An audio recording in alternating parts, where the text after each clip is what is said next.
સાબરકાંઠામાં પશુપાલકો દ્વારા દૂધ ઢોળી ઉગ્ર વિરોધ નોંધાવવામાં આવ્યો। આંદોલનને લઈને સાબર ડેરીના ચેરમેન શ્યામળ પટેલનું મોટું નિવેદન સામે આવ્યું છે। રોડ પર દૂધના ટેન્કરોના વાલ્વ ખોલનાર પશુપાલકો નથી, શ્યામળ પટેલનું નિવેદન છે। તેમનું કહેવું છે કે લાખો લીટર દૂધનો વેડફાટ કરનાર રાજકીય નેતાઓના માણસો, રોડ પર દૂધના ટેન્કરના વાલ્વ ખોલનાર અસામાજિક તત્વો લાખો લીટર દૂધનો બગાડ થતો અટકાવવો જોઈએ। પશુપાલકો રોજ લાખો લીટર દૂધ રોડ પર ઢોળી રહી અને વિરોધ નોંધાવી રહ્યા છે। ભાવફેર મામલે લાખો પશુપાલકોને છેલ્લા 4 દિવસથી ઉગ્ર વિરોધ કરી રહ્યા છે।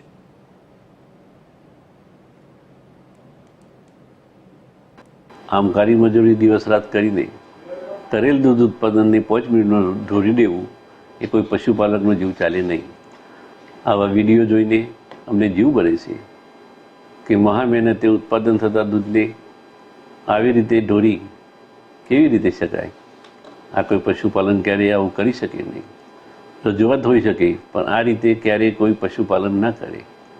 આ કોઈ પશુપાલક સિવાયના અમુક તત્વો હોય તો જ આ લોકો પોતાના રાજકીય સ્વાર્થ કે ઈરાદા પાર પાડવા આવી રીતે ખોટી તોડકીઓ ઊભી કરી દૂધનો વેડફાટ કરી રહી છે, જેને અટકાવવું અમારી અને પશુપાલકોની જવાબદારી, સહિયારી જવાબદારી છે।